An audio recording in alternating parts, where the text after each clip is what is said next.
The fall equinox, known to some pagans as Mabon or Mabon, is almost here. So let's disentangle some of the lore of this holiday and learn about some historic traditions of the season. So here's the surprising news. Historically, people living in Western or Northwestern Europe don't seem to have celebrated the fall equinox in particular. The fall equinox was added to the pagan wheel of the year by neo-pagans in the 20th century, probably as a way to create more symmetry in the overall number of holidays.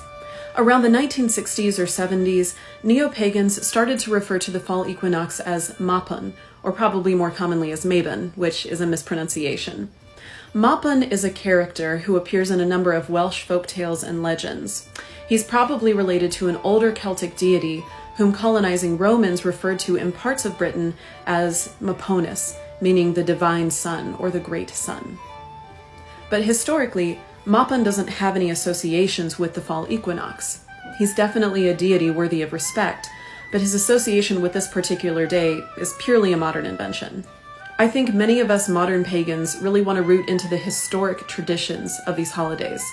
So if we know that the fall equinox, at least to the best of our knowledge, wasn't historically celebrated by people in Western or Northwestern Europe, and that some of the most celebrated lore of this day is actually a recent add-on, where does that leave us? Well, the harvest, of course, has always been the most significant aspect of this time of year, and there are a number of sacred and animist ceremonies associated with the harvest. Let's look at some English and Scottish traditions. We know that the pagan Anglo-Saxons referred to September as Haleg Monath, meaning holy month, which implies that there were probably important agriculture-based ceremonies at this time of year. One animist angle to this time of year are the traditions associated with the cutting of the last sheaf of grain, or corn as it was traditionally called. The last sheaf was often ceremoniously cut and referred to by a variety of names depending on the locale. The old woman, the old wife, the witch, the mare, the hare, the sow, and many others. This last sheaf often had an auspicious role connected to prosperity and the cycle of the harvest. It might be plowed back into the field again. It might be kept on the mantle until the next harvest, or it might be turned into a dolly and kept in a place of honor in the home. In some traditions, it was actually considered important for the last sheaf to be left standing.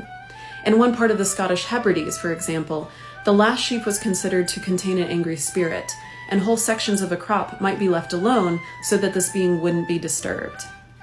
And of course, feasting has always been a very important part of this time of year. In parts of England, the celebratory harvest supper would be known as the harvest home or harvest frolic, and in parts of Scotland as the Kern supper.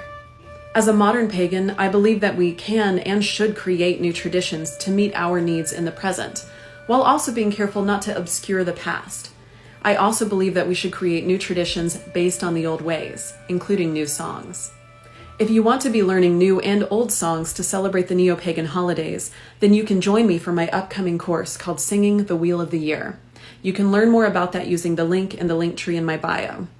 Also, let me know how you celebrate the fall equinox or harvest home in the comments below.